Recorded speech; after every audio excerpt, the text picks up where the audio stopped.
President Uhuru Kenyatta has hinted that there is a plan to reopen schools and churches, but with a clear protocol on minimizing the spread of the novel coronavirus. Speaking on Monday during the 57th Madaraka Day celebrations at State House, Nairobi, the head of state stated that just like many parents, he was concerned on the effects of COVID-19 pandemic on the school calendar. The president noted that he acknowledges the anxiety in the minds of parents and children, particularly for those preparing for national exams. The head of state also indicated that he shares a heavy heart for faithful across the country who can no longer congregate and worship.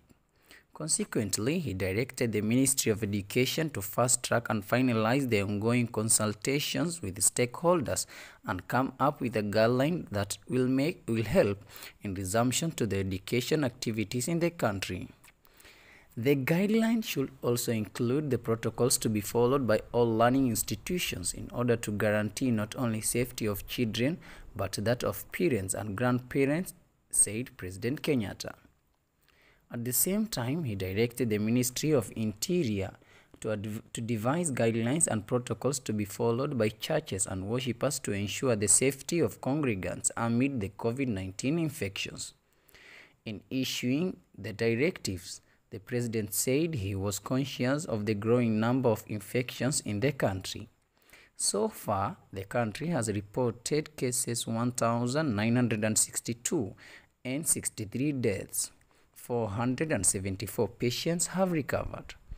President Uhuru Kenyatta also directed the National Treasury to allocate Kenya shillings 2 billion to the tourism sector to caution members of staff from the unprecedented effects of the novel coronavirus pandemic on the economy. The hospitality industry is one of the sectors that have been worst hit by the pandemic, with hotels shutting down operations and sending employees home. The president said the cabinet subcommittee will meet with the stakeholders to develop a protocol on how the program will be implemented. Quotes opening.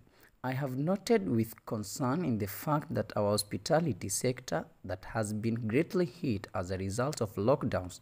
We have many our workers seemingly being laid off as a result of there being no business in all our hospitality facilities, said the head of state, adding that the government is committed to jumpstart the economy through the 8 Kenya shillings 53.7 billion stimulus package recently announced. Opening quote. In order to caution these workers and to work in line with this sector by administration, will focus on intervention by offering an initial Kenya shillings 2 billion from the exchequer to support hotels and related establishments. The president also issued an executive order establishing a new national award and state commendation titled Uzalendo Award to recognize and honor Kenyans who have exhibited exemplary service, sacrifice, patriotism, and high sense of civic duty in helping steer Kenya through the COVID-19 pandemic. Health workers and journalists who have been covering COVID-19 are among Kenyans feted with the award. Abdurrahman Hassan Ali,